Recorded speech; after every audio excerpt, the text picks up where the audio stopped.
de proteínas, metabolismo de aminoácidos. Existe também, da mesma forma que os carboidratos, erros inatos do metabolismo de aminoácidos. Tá? Doenças genéticas, cujo o problema é a mesma coisa que aquelas doenças de carboidratos, ou seja, falta de enzima ou deficiência enzimática, em que o produto final não é formado, acúmulo de substrato, no qual esse acúmulo gera a produção de substâncias tóxicas para o organismo. Tá? Então a gente vai começar falando de algumas doenças relacionadas a aminoácidos que nós chamamos de aminoácidos aromáticos. Veja que a gente já tem uma outra categoria de aminoácidos. Eu tinha falado daquela classificação lá no começo de proteínas e aminoácidos, essenciais, não essenciais. Na última aula eu falei de mais duas classificações, glicogênicos e cetogênicos. E existe aminoácidos classificados quanto à sua estrutura. Eu tenho aminoácidos ácidos, eu tenho aminoácidos positivos, aminoácidos negativos, aminoácidos neutros, aminoácidos aromáticos. O que é um grupo aromático? Um anel de benzeno fechado com um carbono ligado na sua terminação. Tá? Isso é um aromático, um anel aromático. Recebe esse nome porque quando foi descoberto, ele liberava um certo odor, um certo aroma. E daí ficou o nome aromático. Tá? Então temos 3 aminoácidos aromáticos extremamente importantes, aminoácidos essenciais. São eles: fenilalanina, tirosina e triptofano. Olha quem está aqui. Precursor da formação de T3 e T4 que a gente vê em fisiologia. Precursor da formação de norepinefrina, dopamina, anidófilo, neurotransmissores importantes. Então, o primeiro erro inato do metabolismo que a gente vai ver é relacionado à deficiência na utilização da fenilalanina, um aminoácido extremamente importante que a gente encontra bastante no leite. A gente encontra bastante no leite. Então, a fenilalanina é um aminoácido aromático, que tem aquele anel aromático na sua estrutura, e a gente só consegue obter da alimentação. Nosso corpo não produz, ele é um aminoácido essencial. Okay? Funções da fenilalanina: produção de pigmento da pele, a melanina, de uma forma indireta que a gente vai ver. Formação de neurotransmissores de uma forma também indireta. Por que indireta? Porque a fenilalanina ela é convertida em tirosina. E é a tirosina que produz melanina, e é a tirosina que produz os neurotransmissores e aqueles hormônios T3 e T4 que a gente vê. Tá? Então a fenilalanina ela é convertida em tirosina quando eu tenho uma enzima fenilalanina hidroxilase. Essa enzima ela só funciona na presença de um cofator enzimático, tá? Uma vitamina chamada de tetrahidrobibuterina, ou TBH4. Uma vitamina, então a gente obtém a partir da alimentação. Então esses dois juntos, eles conseguem transformar a fenilalanina, que é um aminoácido, em outro aminoácido extremamente importante que é a tirosina. Então existe uma doença chamada de fenilcetonúria. Úria quer dizer urina. Então essa doença ela é um erro inato do metabolismo, no qual os metabólitos da fenilalanina começam a ser eliminados pela urina. Por que isso acontece? Porque essa fenilalanina ela está acumulada no organismo por um defeito enzimático. E a enzima que está problemática, ou a enzima que está defeituosa, é a mesma fenilalanina hidroxilase que eu acabei de falar. Consequentemente, eu não transformo a fenilalanina em tirosina. Então fica acumulado fenilalanina no organismo e começa a sair esse resto de metabolismo através da urina.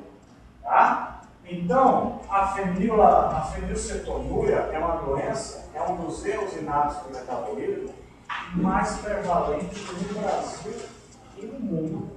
Tanto é que foi a primeira doença diagnosticada no teste do pezinho e concedida de forma gratuita pelo governo, fenilcetonúria. Certo? A fenilcetonúria, então, é um defeito no cromossomo 12, que é justamente nesse cromossomo que a gente sintetiza a enzima fenilalanina hidroxilase. Existe a forma adquirida da doença, mas muito rara, que é a ausência da vitamina tetrahidrobiopterina. Sem a vitamina, a enzima não vai agir.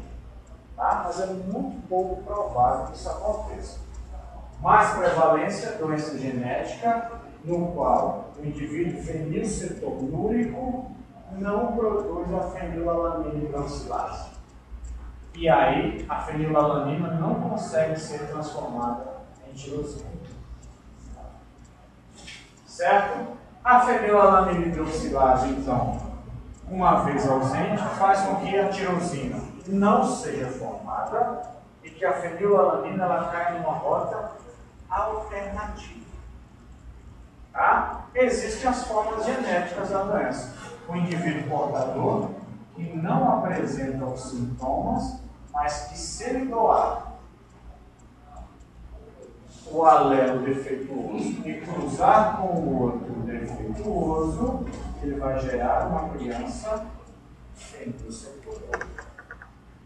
Tá? Lembrem que o cruzamento genético com o cromossomo ou o material genético do pai ou do pai, se coincidirem os dois defeituosos, acontece o nascimento de uma criança fenilcetonúrica. Então, vou resumir esse slide aqui. Eu obtenho a partir das proteínas da alimentação a fenilalanina, que é um aminoácido dessas proteínas, a fenilalanina junto com a fenilalanina hidroxilase e a tetrahidrobiopterina, converte essa fenilalanina em tirosina. Professor, essa é a vitamina qual? Tetrahidrobiopterina. Tá? Então, a partir daqui, formei tirosina. Essa tirosina, ela tem a função de ser convertida em melanina, pigmento da pele. Ela tem a função de ser convertida em neurotransmissores como a dopamina, como a norepinefrina e como a epinefrina. São exemplos de hormônios derivados da tirosina, como a gente viu ontem em fisiologia. Agora, a partir do momento que eu não tenho a fenilalanina hidroxilase, o que acontece? Falta tirosina, falta pouca melanina, falta neurotransmissores e vai faltar ou diminuir T3 e T4. A fenilalanina, uma vez acumulada no organismo pela ausência do seu metabolismo, ela começa a formar uma roda alternativa. E esse é o outro problema da doença. Essa fenilalanina ela é convertida em dois ácidos. O ácido fenilpirúvico e o ácido fenilacético. Esses dois, eles são extremamente tóxicos para o sistema nervoso central. São extremamente tóxicos para o fígado, para o baço, para o rim, para o músculo cardíaco. E alguns indivíduos não conseguem sobreviver por muito tempo com essa doença. Tá? Diferente do indivíduo que é diagnosticado cedo, começa um tratamento cedo, geralmente ele vai ter uma vida mais tranquila, entre aspas. A principal característica dessa doença é retardo mental. Por dois motivos. Um, tóxicos para o sistema nervoso central. Dois, a ausência de transmissores comprometendo a atividade nervosa. Tá? Então, é uma doença extremamente séria, uma doença que precisa de uma atenção especial. Não tem cura, como qualquer erro inato no metabolismo. Não tem cura. Diagnóstico é feito através do cloreto de ferro, que chamamos de teste da fralda. Antigamente recebeu esse nome porque a mãe sentia um odor esquisito na urina do indivíduo. Olha o nome, fenilcetonúria. Então, quando os metabólitos do ácido fenilpiruvo, fenilacético, começam a sair na urina, dá uma característica que era chamada de urina de rato, pelo cheiro que apresentavam esses indivíduos. Além disso, a sudorese deles tinha um cheiro de mofo, coisas guardadas há muito tempo. Tá? A mãe adicionava cloreto de ferro na urina dele e a urina ficava verde, esverdeada. Ok? Então o ferro ele oxidava os metabólitos presentes na urina, fazendo com que ela alterasse o corpo. Era um teste positivo. Claro que hoje em dia não se usa mais tanto assim. Levar esse teste diretamente no sangue, teste genético para detectar. Quais são os outros componentes da principal? Fenilacético principalmente. Fenilacético é mais solúvel em água do que o fenilpiruvo. Tá? Então o ácido fenilacético, ó, quando ele encontra com a glutamina, aminoácido também. Lembre que a função da glutamina é retirar outros aminos de outros aminoácidos. E o fenilacético está vindo de um aminoácido acumulado, que é a fenilalanina. Ele começa a grudar no fenilacético e dá um cheiro horrível à urina do indivíduo. Cheiro de urina de rato, como foi batizado antigamente. Indivíduo, pela ausência de tirosina, vai produzir pouca melanina. Outra característica física deles é o quê? Uma pele relativamente branca. Indivíduos com falta de melanina capilar, indivíduos com cabelo claro, indivíduos com falta de melanina ocular, os olhos claros também. Indivíduos com retardo mental. Os albinos? Não são albinos. Não vou falar de albino.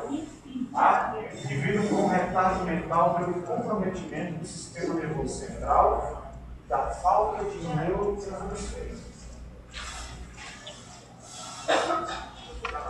Então a fenilcetonúria ela tem três classificações. A fenilcetonúria, que nós chamamos de hiperfenilalaminemia, tá? Apenas um aumento de sangue de forma benigna. O indivíduo ele tem a enzima dele funciona acima de 3% de atividade. Nós temos a forma mais leve, que a enzima funciona de 1 a 3% só, mas a forma clássica, conhecida como a fenilcetonúria grave, a enzima funciona menos que 1% e às vezes nem enzima tem. Essa daí, às vezes, se torna incompatível com a vida. Tá? Então tem vários graus da doença. Tá, indivíduo então, aquele cheiro de mofo na pele, depois guardada, indivíduo com vários quadros de vômito pelo excesso de metabólicos acumulados no organismo, indivíduos que têm cabelos claros e olhos claros também pela deficiência de melanina, ele não tem tirosina, nem todo indivíduo é assim porque essa coloração clara demais. Ele pode obter tirosina da alimentação. O problema dele é da fenilalanina para a tirosina. Da tirosina em diante ele consegue fazer o metabolismo, porque ele tem as outras enzimas. Tá? E ó, o acúmulo de fenilacético e fenilpiruvo é extremamente tóxico para o sistema nervoso central.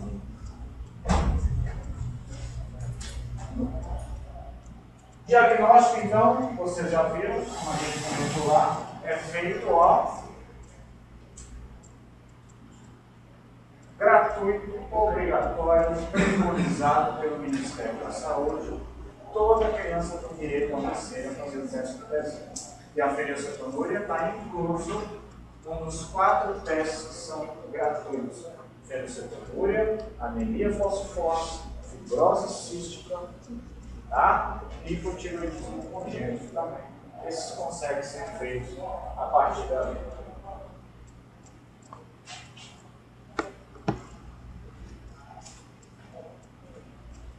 Como eu já havia comentado com vocês, o ideal é que o exame seja feito a partir do terceiro dia, mas que também não prolongue muito. Por que a partir do terceiro dia?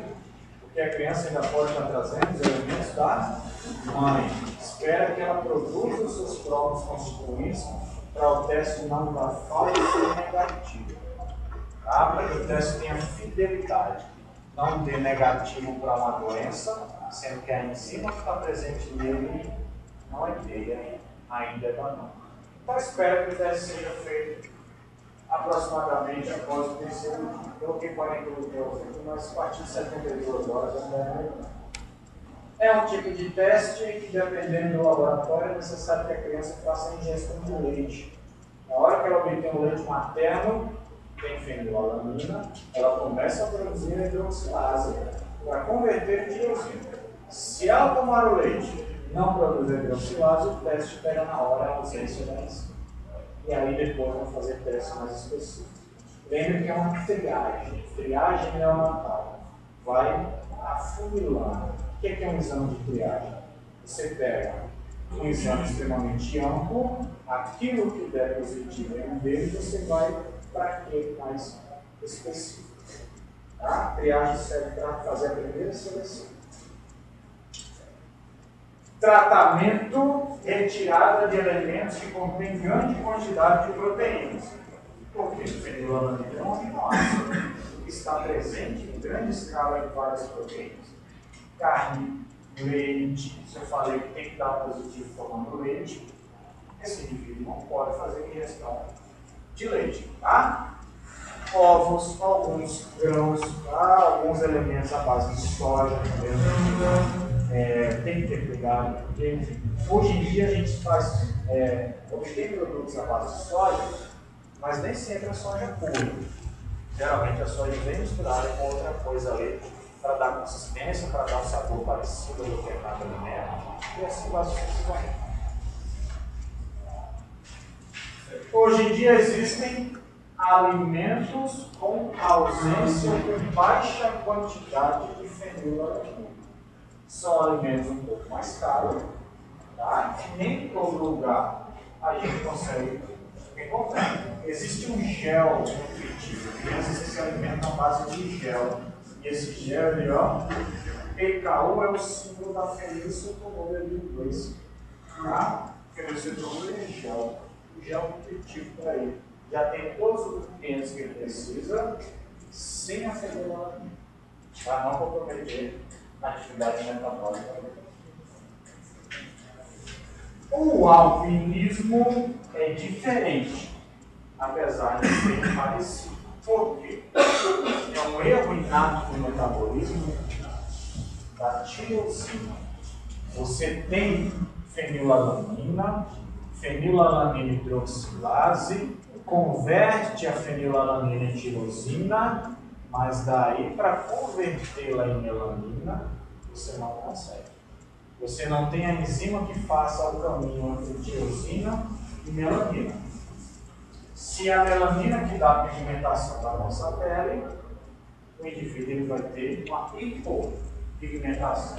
Indivíduo extremamente branco, independente da raça dele, ou melhor dizendo, independente da cor dele. Tá? Independente da cor.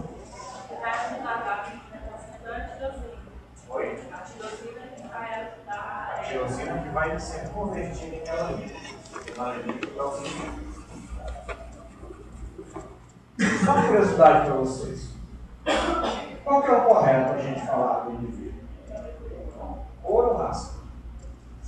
Raça. Por quê? Cor. Cor. Mas isso aí tem uma raça. Cor. Diferente de raça. Por quê? Para vocês terem um exemplo. Neguinho da beija-flor, ele é um indivíduo que tem a cor negra. Mas eu não posso dizer que a raça dele é afrodescendente. 85% dos genes do neguinho da beija-flor são europeus. Então, na hora que vocês forem fazer a anamnese, colocar laudo, avaliar o paciente, coloca cor parda, branca, tá?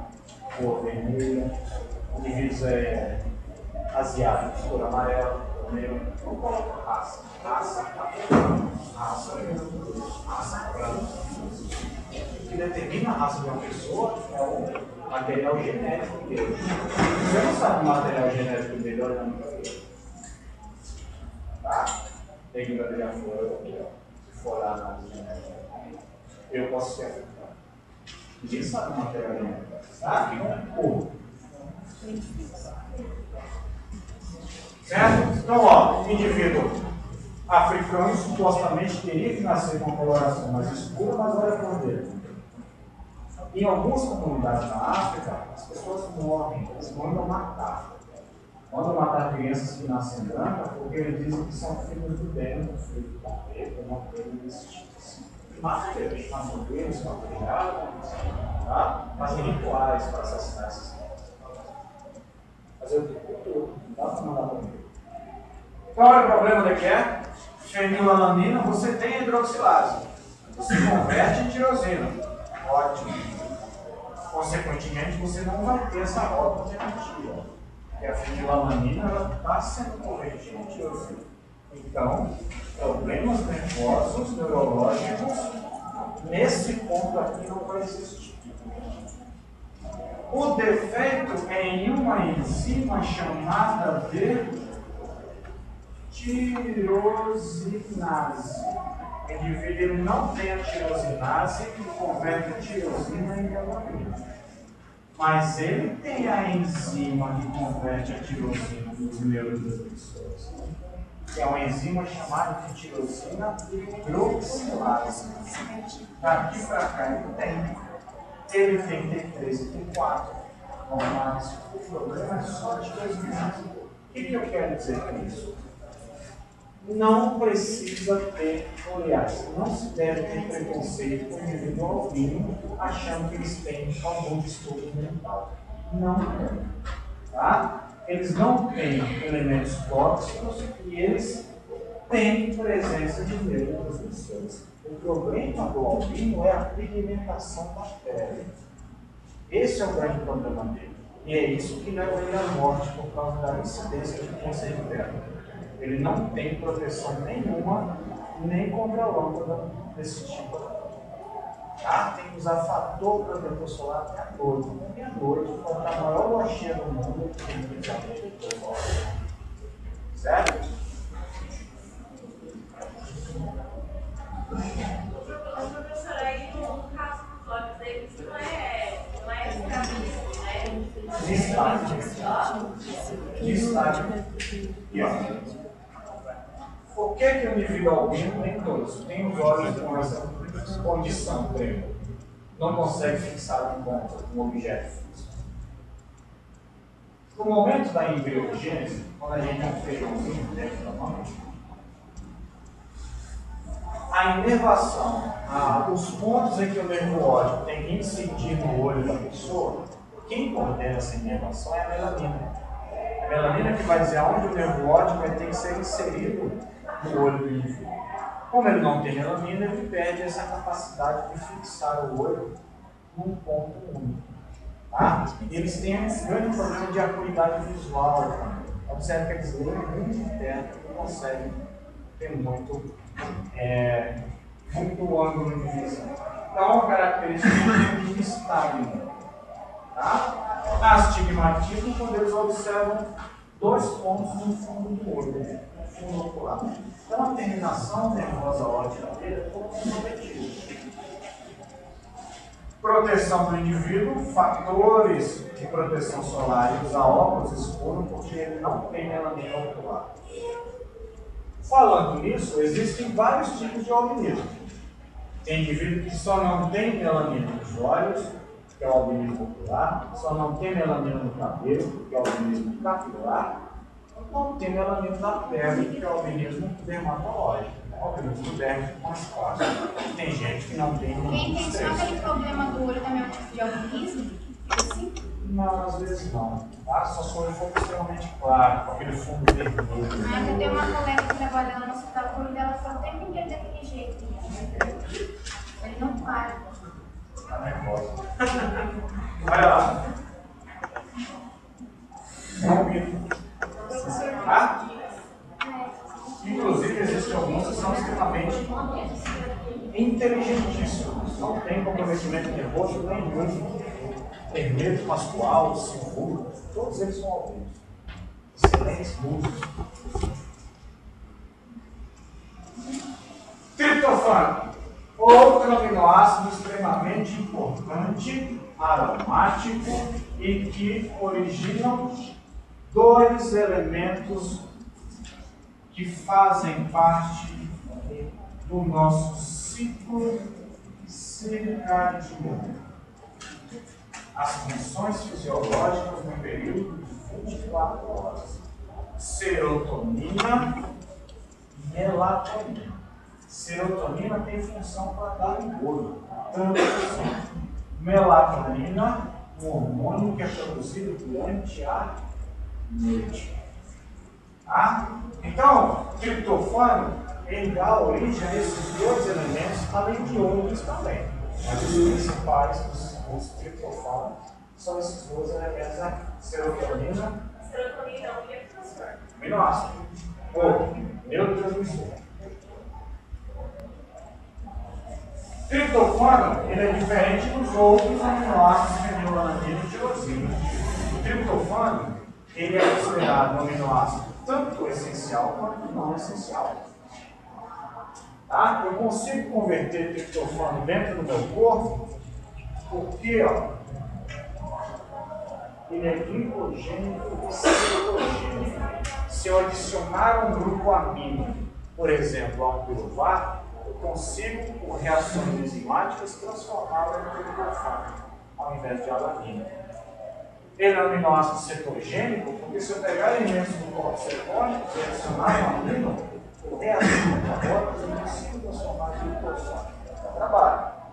Mas às vezes a gente consegue num caso de necessidade especial.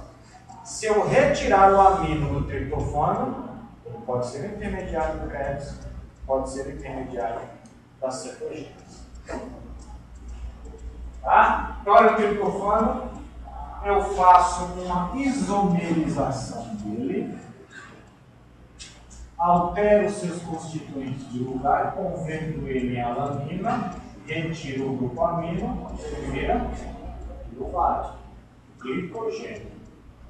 Eu pego o triptofano, retiro o grupo amino dele e ele vira uma cetoacetilcoenzima, precursor do fosfetranço, precursor da formação de colesterol. Em algumas condições, o triptofano ele ainda consegue se convertir a nossa niacina. Em casos de extrema importância, quando a gente não tem vitamina, a gente consegue pegar o triptofano e ainda fazer, transformando em niacina. Para vocês verem a importância dela aqui, a gente não pode ficar sem. Utiliza outros elementos para fazer niacina. Tá? Então, olha só. Por que a pelágra, aquela doença com deficiência de niacina, ela é tão rara? Porque a gente tem triptofano para converter em niacina e não falta. Tá? A ausência de triptofano, a ausência de niacina, de vitamina B3, causam aqueles 3 Ds que eu falei na hora do vitamina: hematite, demência e diarreia. Que característica da pelágra? Doença extremamente rara. Não sei se eu falei para vocês, mas tem uma paciente que tem tem. Depois isso aparece aqui, vocês vão ver onde deve trabalhar. Vocês nem viram a gente acha, Dois principais produtos do metabolismo do triptofano: serotonina, um neurotransmissor quando produzido pelo sistema nervoso central, um vasoconstritor ou um vasodilatador quando produzido por outras células. Quando a gente quer saber se ele vai dilatar ou contrair o vaso? Depende do receptor. A serotonina é mesmo. Tá? Vem do receptor. E a melatonina produzida durante a noite. Vamos dar uma olhada nos dois. Então, o triptofano, o anel aromático, ele é um aminoácido aromático, ele é convertido através do triptofano hidroxilase na sua forma bioquímica, que nós chamamos de 5-HT. Alguns livros falam que a serotonina, melhor dizendo, alguns livros chamam a serotonina de 5-HT, que é o 5-hidroxitriptamina. O 5-HT, na verdade, ele é um precursor da serotonina. Quando o 5-HT ele perde carbono na forma de CO2, ele vira serotonina. E ela sim agora está pronta para funcionar. Então, quando alguém for dosar no sangue, fala, eu quero dosar serotonina. Não se pede serotonina, se pede 5-HT. Se eu quiser verificar serotonina no sangue, eu vou pedir no laboratório 5-HT, não serotonina, tá? Então a serotonina, além de ser produzida pelo sistema nervoso central, é produzida por células quer dizer o que? O que quer dizer?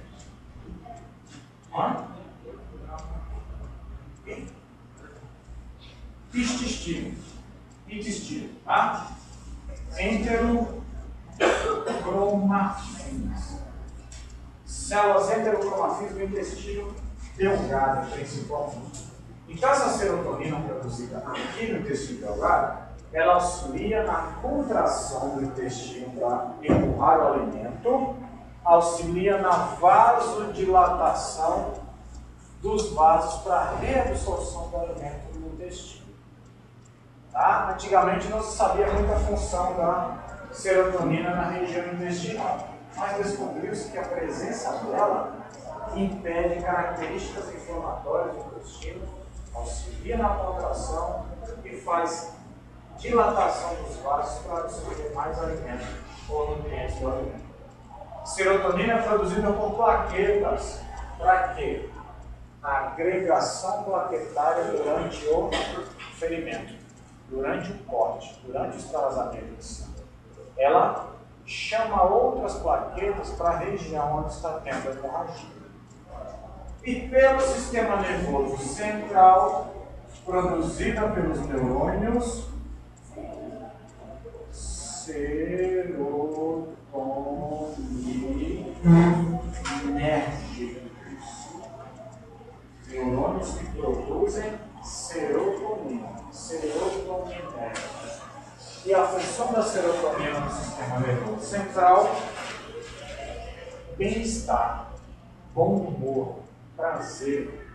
Tá? Observe quando vocês tinham nota boa em bioquímica, serotonina.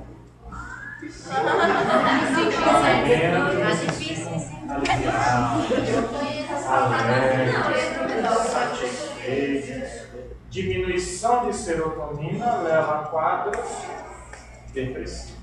Tá? Então a depressão, em sua grande maioria, está associada à diminuição de serotonina. Tem muita gente que fala, eu quero ir para o psicólogo, eu vou me marcar, não sei o quê. Às vezes o problema não é esse, em sua grande maioria. É claro que um evento triste, a perda de alguma coisa que você achava interessante, leva a uma tristeza, mas o problema é endógeno. Sua célula não está produzindo serotonina. Por isso, medicação como antidepressivo. Você viu agora que passou hoje no jornal, então, fazendo uma pesquisa em cima do tratamento da depressão, tipo choques elétricos. Aí, Onde é o choque? na cabeça. E aí eles colocaram eletrodos e as pessoas responderam melhor do que o medicamento. Às vezes pode estar ativando neurônios serotoninérgicos. Então a diminuição leva à depressão. A perda de neurônios com o passar do tempo Observe que pessoas idosas elas vão perdendo neurônios ao longo do caminho. Isso vai levando a mal de Parkinson, a mal de Alzheimer. E observe a quantidade de idoso decrescido que existe. Mas é muito idoso decrescido. Tá? Você só acha que é frescura, que isso é gay, blá blá blá. Mas ó,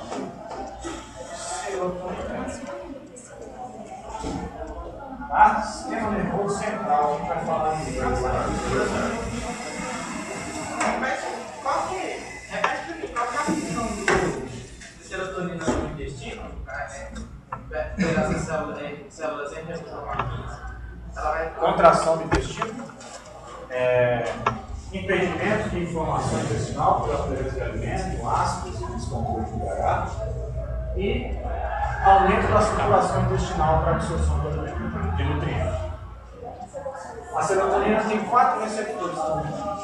Receptor 2 e 3, eles que controlam a dilatação e construção de vasos. Tá? Um é para cima da região central e o outro. Aqui, ó, vasoconstritor amplificador da dor. Tá? A dor é necessária para que a gente entenda que algo vai bem com o organismo. E ele auxilia na produção da dor e na amplificação dessa dor. Comportamento. Indivíduo com excesso de serotonina pode ter comportamentos extravagantes, tá? Algumas drogas aumentam o nível de serotonina, deixam a pessoa muito eufórica, alterações de humor, pessoas mal-humoradas demais. Quem fala mais aqui? E a definição é a 4 de depressivo. Oi? Não tem. Da mesma forma que o triptofano virou 5-HT, virou serotonina, a serotonina ela vai ser metabolizada para ser jogada fora, principalmente através da urina, em um componente chamado de 5-HIA.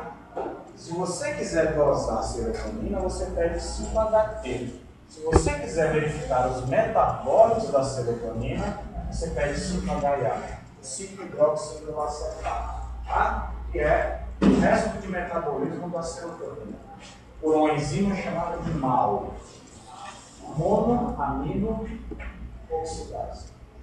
É aqui que acham os antidepressivos inibidores da MAO.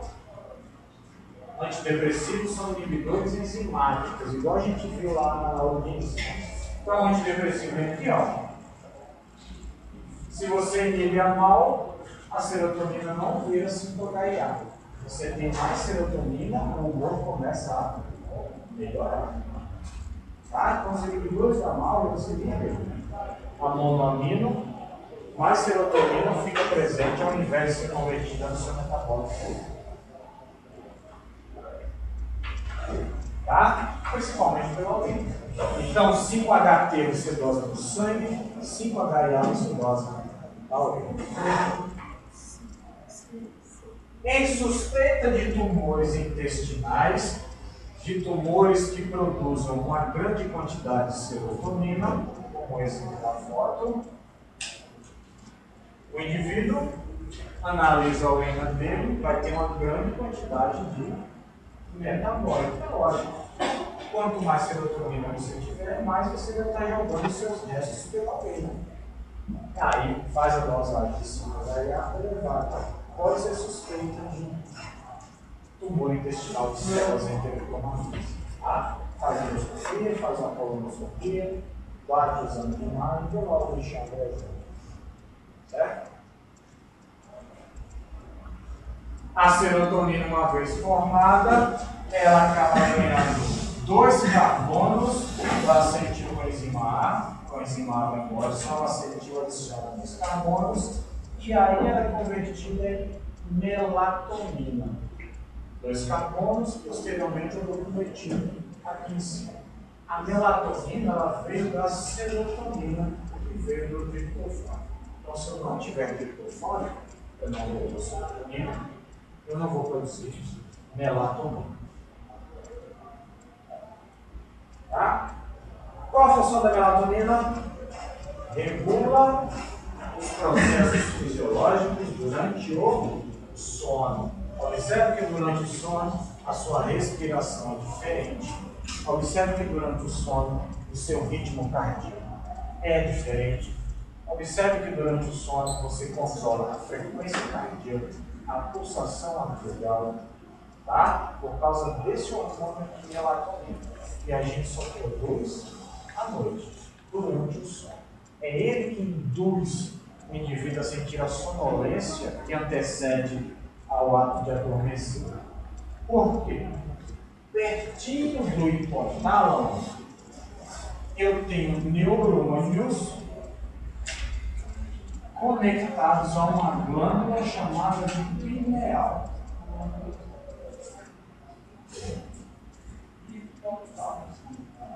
Olha como o negócio é melhor. A pineal, ela é conectada diretamente às terminações ópticas. Então, na hora que a claridade diminui, o seu olho detecta a escuridão, manda a informação para a pineal começa a mandar a informação para o hipotálamo, o hipotálamo é o carro-chefe do sistema nervoso central. Começa a produzir aqueles hormônios somente durante o sono, o GH, por exemplo. Da mesma forma que a escuridão ativou a pineal começa a jogar melatonina e vai controlar os elementos durante o sono. Respiração, atividade cardíaca, contenção urinária, por exemplo, na cama, na hora que dorme. A melatonina é extremamente importante durante o sono. Pessoas que vão à noite, trocam a noite pelo dia, não produzem quase nada de melatonina. Mesmo com sono, na frente do computador, na frente da televisão, acorda, dorme. Tá? Porque o indivíduo é um ser racional, consegue controlar ele. Observe animais. Bate a escuridão, escapou. Por isso vocês vêm passar isso por uma noite. Ok? Porque são totalmente dependentes do sistema nervoso hormonal. A gente é teimoso quando joga ele. Uma vez, estava na época do colégio, 95, 96, acho que teve um eclipse solar aqui no Brasil, que dava para ser visível lá em Foz do Iguaçu. Mais ou menos nessa época. O pessoal da Universidade Federal do Paraná fez um teste. Esqueceram o eclipse e foram olhar os bichos durante a escuridão. Então o sol nasceu, 6 horas da manhã, 7 horas, o bicho tudo doido, apitando para lá e para cá, cachorro latindo, passarinho no fio toda hora da cama. De repente ficou escuro. A lua atravessou o sol. Escuridão, os passarinhos acharam que era lua. Ficou tudo embora, o cachorro dormiu, o gato começou a roncar. Vai começar. Então, na hora que dá escuridão, a melatonina deles começa a ser produzida. Na hora que o sol voltou, eles acordaram tudo de novo. Tá? Então é fantástico essa parte de hormônios do sistema nervoso. Oi? Você está falando da escuridão direto? Você está falando da escuridão direto? Sono. E outra coisa, acreditem ou não. Serotonina leva melatonina. O que induz a produção de serotonina é a luz do sol. O que induz a produção de melatonina é a escuridão. O que aumenta. Observe que tem uma ideia. Por que o índice de suicídio é maior durante o inverno que no verão? Quem sabia disso? Essas coisas boas vocês vão achar que só eu sei, mas não sou eu sei. Durante o inverno, o sol praticamente não aparece. Observe na Dinamarca, na Suíça, na Suécia, o índice de suicídio que é durante o inverno. Porque está escuro, serotonina não é produzida, eles ficam depressivos e ó, pô na cabeça. Vê no Nordeste, com toda a pobreza que é, com seca, com gado morrendo, com imigração urbana, vê se você tem nordestino se matando. Primeiro o dinheiro que eles juntam, vão comprar badá de Salvador, vão para a feira, vão para qualquer coisa, mas ninguém se mata. Olha os ricos lá da Dinamarca. Tá? Então o sol ele ajuda na síntese de serotonina para aumentar o astral da pessoa. Até que aquele negócio de acordar de manhã, ver a janela, o sol, é verdade. E à noite, na escuridão, é você. Então ele usa o som da serotonina cai. Durante o sono, ninguém fica pulando no mar ou plantando bolsas. Não pode. Isso é muito trabalho. Depois procure na internet. Índice de suicídio na Suíça. Durante o inverno, todo isso na praia. Inclusive, tem campanha do governo, da República deles lá, para diminuir a incidência de suicídio e depressão. Eles fazem campanhas. Um outro aminoácido extremamente importante, não é aromático, mas é um aminoácido chamado de homocisteína. Homocisteína é um aminoácido que vai derivar outros componentes como a metionina. Funções dessa homocisteína é doar ligações do tipo enxofre. Tá? Ela carrega ligações sulfidrilas, que a gente chamou pontes de sulfeto de Guarani. Essas pontes de sulfeto que ajudam naquelas síntese de proteínas quaternárias, que faz uma proteína ficar ligada a outra. É esse aminoácido que dá essas ligações. O acúmulo ou a ausência de homocisteína leva à falta de síntese dessas proteínas quaternárias, pela ausência das pontes de sulfeto. E o excesso de homocisteína leva a efeitos de oxidação. O enxofre começa a se acumular no corpo, causando sérios danos. Então existe uma doença chamada de homocistinuria, que o defeito é nessa enzima aqui na sua grande maioria, cistationa beta-sintase. O indivíduo, pela homocisteína, ele converte um aminoácido chamado de metionina e ele converte um outro aminoácido chamado de cisteína. Tá? Essa cistationa beta-sintase é responsável pela conversão da homocisteína em cisteína. Se você não tem, ela começa a se acumular e sai o seu derivado dele. Tá? Olha qual que é o cromossomo que está defeituoso nessa doença. Qual que é a outra doença genética que a gente tem? Síndrome de Down, a trissomia do 21. Alguns indivíduos com síndrome de Down, de brinde, eles ainda carregam homocisteína. Tá? O defeito é na mesma região do cromossomo. Eles acabam tendo problemas no metabolismo da homocisteína. Então, ó, a homocisteína, ela pode vir na metionina ou vice-versa, dependendo da necessidade. E a homocisteína ela é convertida em cisteína pela cistationa beta-sintase mais piridoxal-fosfato, a mesma das transaminases. Se eu não tiver piridoxal-fosfato, a cistationa beta-sintase não será convertida, não trabalhará convertendo a homocisteína em cisteína. Funções da cisteína. À medida que eu for passando os slides, eu vou falando para vocês. Beleza. Não tem cistationa e beta-sintase. A cistationa volta a ser homocisteína e começa a se acumular novamente. E aí vem os problemas de arco. Uma outra rota da homocisteína é fornecer elementos à base de folatos junto com o ácido fólico para a síntese de DNA através de uma enzima chamada tetrahidrofolato metilpeptidase. Ok? A nossa rota de importância. Observe os sintomas da homocisteína. Primeiro, desestruturação óssea. Por quê? Para que o cálcio se fixe aos ossos, existe uma proteína chamada de proteína fixadora de cálcio. O nome dela é essa.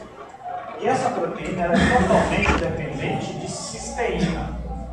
Ela é um aminoácido da cadeia da proteína fixadora de cálcio. Se você não tem cisteína, você não tem a proteína fixadora de cálcio. Então começam as desestruturações ósseas. Escoliose, que é aquela coluna vertebral na forma de S.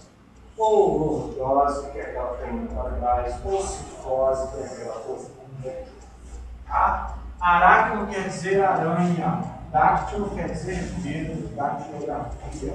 Aracnodactilia. Os dedos, a mão do indivíduo parece, ó, pernas de aranha, folhinhas extremamente frágeis e compridas. Fraqueza do músculo. Lembrem que o cálcio também tem uma proteína fixadora lá na região do retículo sarcoplasmático. A proteína que segura o cálcio dentro do retículo sarcoplasmático é uma fixadora de cálcio. E a gente sabe que o cálcio é necessário para que a troponina C mostre o sítio da actina cardiosina. Consequentemente, não acontece a contração de forma eficaz. Desestruturação óssea, fechando a perna anatomicamente com um formato inadequado. Cabelos finos e loiros, por causa do excesso de enxofre carregado pela cisteína, acaba oxidando os elementos pigmentais do cabelo, como melanina, por exemplo. Rubor, a oxidação causada pelo enxofre faz com que o indivíduo tenha vasodilatação excessiva, deixando a pele vermelha não só no rosto, mas em vários locais do corpo, tá? Pelo excesso de enxofre que a cisteína carrega.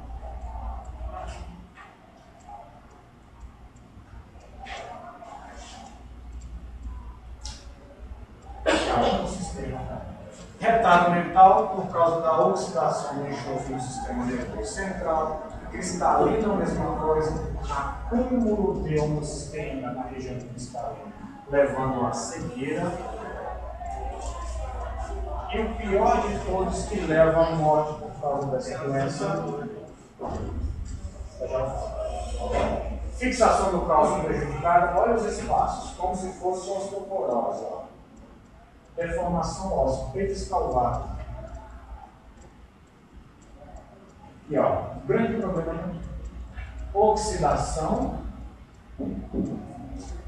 de partículas lipídicas formando placa de ateroma. E a oxidação leva à inflamação dos vasos formando trombo dentro das coronárias. Infarto agudo do miocárdio pelo excesso de homocisteína que está carregada de enxofre. Tá? Esse excesso de enxofre acaba oxidando e lesionando o vaso. Vai tentar reparar o dano fazendo coágulo, trombo. Vai oxidar lipídios formando placa de ateroma. Duas formas de obstruir as artérias coronarianas. O principal problema é o que leva à morte do indivíduo cardíaco. Você já deve ter ouvido falar que crianças com síndrome de Down têm problemas cardíacos. Isso vai ter isso. E algumas crianças não conseguem nem chegar à fase de pré-adolescência, têm problemas cardíacos que levam ao óbito, infelizmente, principalmente os síndromes, por causa disso. Nem todos, tá? Mas alguns deles. Exames, claro, raio-x de esqueleto, biópsia de pele, por causa daquele tumor excessivo, tá? Vai observar que tem enxofre lá. Dá para fazer acompanhamento intrauterino, pela triagem neonatal, só que feito o líquido amniótico. Rastreamento de aminoácidos com uma técnica que a gente chama de nefelometria. É uma técnica que mede a quantidade de aminoácidos no nosso corpo. Ou turbidimetria.